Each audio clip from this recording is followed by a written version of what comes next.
ನಾವು ಪ್ರತಿದಿನ ಊಟ ಮಾಡುವಾಗ ಒಂದ್ಸಲಾದರೂ ಕೃಷಿಕರನ್ನು ನೆನಪಿಸ್ಬೇಕಂತೆ. ಎಲ್ರಿಗೂ ಕೂಡ ನಮಸ್ಕಾರ. ನಾನು ನಿಮ್ಮ ರಶ್ಮಿಳಾ ಅಲ್ಲಿ ಮಾತಾಡ್ತಾ ಇರೋದು. ಸೊ ರೈತ ಏನಾದರೂ ಒಂದು ಪ್ರಾಡಕ್ಟನ್ನು ಕ್ರಿಯೇಟ್ ಮಾಡಿದ್ರೇ ನಮಗೆ ಒಂದು ಹೊತ್ತಿನ ಊಟ ಸಿಗುವಂಥದ್ದು. ಸೊ ಅವರಿಗೆ ಸಂಬಂಧಪಟ್ಟಿರುವಂಥ ಇವೆಂಟ್ಸ್ ಎಲ್ಲಾದರೂ ಆದರೆ ನಾವು ಅದಕ್ಕೆ ಸಪೋರ್ಟ್ ನೀಡಲೇಬೇಕು. ಏನು ಹೇಳ್ತೀರಾ? ಎಸ್, ನಾನು ಮಾತಾಡ್ತಾ ಇರೋದು ಇತ್ತೀಚೆಗೆ ಮಂಜೇಶ್ವರದಲ್ಲಿ ಬೃಹತ್ ಹಲಸು ಮೇಳ ಒಂದು ಬಹಳ ಯಶಸ್ವಿಯಾಗಿ ನಡೆದಿರುವಂಥದ್ದು. ಸೊ ನೀವೆಲ್ಲರೂ ಕೂಡ ಸಪೋರ್ಟ್ ಮಾಡಿದ್ದೀರಾ. ಹಾಗೆ ಕಾಸರಗೋಡಿನ ಜಿಲ್ಲೆಯ ಒಂದು ಜನರಿಗೆ ಒಂದು ಸಿಹಿ ಸುದ್ದಿ ಅಂತ ಹೇಳ್ಬೋದು. ಅವರ ಅಪೇಕ್ಷೆಯ ಮೇರೆಗೆ ಉಪ್ಪಳ ಬಂದ್ಯೋಡ್ನ ಗಾರ್ಡನ್ ಸಿಟಿ ಹಾಲಲ್ಲಿ ಇದೇ ಬರುವಂತಹ ಆಗಸ್ಟ್ 9th, 10th, 11th ಬೆಳಿಗ್ಗೆ 10 ಗಂಟೆಯಿಂದ ರಾತ್ರಿ 9:30 ತನಕ ಬಹಳ ಯಶಸ್ವಿಯಾಗಿ ವಿಭಿನ್ನವಾಗಿ ನಡೀಲಿಕ್ಕೆ ಇದೆ ಬೃಹತ್ ಹಲಸು ಮೇಳ.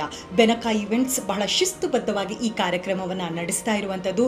ಬಹಳಷ್ಟು ರೈತರು ಅವರ ಒಂದು ಪ್ರಾಡಕ್ಟ್ಸ್ ಆಗಿರ್ಬೋದು, ಹೋಮ್ ಮೇಡ್ ಪ್ರಾಡಕ್ಟ್ಸ್ ಆಗಿರ್ಬೋದು, ಆ್ಯಂಡ್ ವಿವಿಧ ಬಗೆಯ ಒಂದು ಹಲಸುಗಳನ್ನಾಗಿರ್ಬೋದು, ಇದೆಲ್ಲವನ್ನು ನೀವು ಅಲ್ಲಿ ನೋಡಲಿಕ್ಕಿದ್ದೀರಾ. ಸೊ ಈ ಒಂದು ಕಾರ್ಯಕ್ರಮವನ್ನು ಯಶಸ್ವಿಗೊಳಿಸಬೇಕಾಗಿ ನಿಮ್ಮೆಲ್ಲರಿಗೂ ಕೂಡ ನಿಮ್ಮ ರಶ್ಮಿ ಕೇಳ್ಕೊಳ್ತಾ ಇದ್ದೀನಿ. Thank you so much.